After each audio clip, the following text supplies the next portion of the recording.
ನಮಸ್ಕಾರ ಬಂಧುಗಳೇ, ಇದು ತುಮಕೂರು ಕುಣಿಗಲ್ ರೋಡಲ್ಲಿ ಸಿಗುವಂಥ ಗೂಳೂರು ಕೆರೆ. ನೋಡಿ, ಕ್ಲೀನ್ ಇಲ್ಲ ನೋಡಿ, ಸ್ವಚ್ಛತೆ ಅಂತ ಇಲ್ಲವೇ ಇಲ್ಲ ಬಿಡ್ರಿ. ಕ್ಲೀನು ಸ್ವಚ್ಛತೆ ಎಲ್ಲ ಒಂದೇ ನೋಡಿ, ಇಲ್ಲ ನೋಡಿ. ಇದು ಇರೋದೊಂದು ಕೆರೆ ಈ ಭಾಗದಲ್ಲಿ ಎಷ್ಟು ನೀಟಾಗಿ ಇಕ್ಕೊಂಬೋದು. ಒಂದು ಜ್ಞಾನನೇ ಇಲ್ಲ ನಮ್ಮ ಜನಗಳಿಗೆ ಆಗಲಿ, ನಮ್ಮ ಅಧಿಕಾರಿಗಳಿಗೆ ಆಗಲಿ, ನಮಗೆ ಆಗಲಿ. ಇಲ್ಲ ತೋರಿಸ್ತೇವೆ ನೋಡ್ರಿ.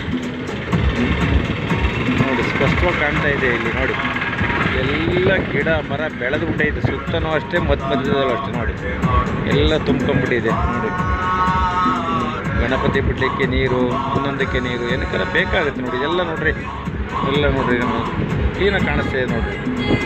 ಏನು ಬೇರೆ ಥರದ್ದೇನು ತೋರಿಸ್ತಾ ಇಲ್ಲ, ನ್ಯಾಚುರಲ್ ತೋರಿಸ್ತಾ ಇದ್ದೀವಿ. ಇಲ್ಲಿ ಏನು ನಡೀತಾ ಇದೆ, ಏನು ನಡೆದಿದೆ ಅನ್ನೋದನ್ನು ನಾವು ತೋರಿಸ್ತಾ ಇದ್ದೀವಿ. ನೋಡಿ ನೋಡಿ, ಎಲ್ಲ ಹಾಳಾಗಿದೆ. ಇದು ಕ್ಲೀನ್ ಮಾಡಿದರೆ ಸಾರ್ವಜನಿಕರಿಗೂ ಅನುಕೂಲ ಆಗುತ್ತೆ. ಹೊರಗಡೆಯಿಂದ ಈ ಕಡೆ ಬಂದು ಹೋಗೋರಿಗೆ ಬರೋರಿಗೆ ಸ್ವಲ್ಪ ನೋಡಿದ್ರು ಕೂಡ ಪರವಾಗಿಲ್ಲ, ಕಡೆ ತುಮಕೂರು ತುಂಬ ಚೆನ್ನಾಗಿದೆ, ಅಲಂಕಾರಯುತವಾಗಿದೆ ಅಂತೇಳಿ ಅವ್ರ ಮನಸ್ಸಿಗೆ ಬರುತ್ತೆ. ಏನಿಲ್ಲ ನೋಡಿರಿ, ನೋಡಿ ಕ್ಲೀನಾಗಿ ಕಾಣಿಸ್ತೇ ನೋಡಿರಿ. ಕೆರೆಯಲ್ಲಿ ನೀರು ಯಾವುದು, ಮರ ಗಿಡ ಯಾವುದು ಗೊತ್ತೇ ಆಗ್ತಾ ಇಲ್ಲ. ಇಲ್ಲ ನೋಡಿರಿ, ಎಲ್ಲ ಸ್ಪಷ್ಟವಾಗಿ ಕಾಣ್ತಾ ಇದೆ ನೋಡಿರಿ. ನೋಡಿ, ಪ್ರತಿಯೊಂದು ಇಲಾಖೆಯವರು ಅವರವರ ಜವಾಬ್ದಾರಿಗಳನ್ನ ಮಾಡಿದರೆ ನಾವ್ಯಾರು ಮಧ್ಯದಲ್ಲಿ ಇವೆಲ್ಲ ಮಾಡೋ ಅವಶ್ಯಕತೆನೇ ಇರಲ್ಲ ಬಂಧುಗಳೇ. ಅವ್ರು ಮಾಡಲಿಲ್ಲ ಅಂತೇಳಿ ನಾವೇನು ಮಾಡ್ತೀವಿ ನೋಡಿ, ಸುಮ್ಮನೆ ಆಗಲ್ಲ. ಇಷ್ಟೇ ನಮಗೂ ಅವ್ರಿಗೂ ಇರೋ ವ್ಯತ್ಯಾಸ. ಅವರು ಗೌರ್ಮೆಂಟ್ ಸಂಬಳ ತನ್ನ ಮನೆಗೆ ಹೋಗ್ತಾರೆ, ನಾವು ಸ್ವಂತ ಕೂಲಿ ಮಾಡ್ಕೊಂಡು ನಮ್ಮ ಮನೆಗೆ ಹೋಗ್ತೀವಿ ಅಷ್ಟೇ. ಅವ್ರಿಗೂ ನಮಗೂ ಇಷ್ಟೇ ವ್ಯತ್ಯಾಸ. ಅವರು ಬೆಲ್ ನೋಡಿ ಸಂಬಳದಾಗ ನಮ್ಮದೇನಿಲ್ಲ, ಕಷ್ಟಪಡ್ತೀವಿ, ಸಂಬಳ ಕೊಡ್ತಾರೆ, ಇಸ್ಕೊಂಡು ಮನೆಗೆ ಹೋಗ್ತೀವಿ.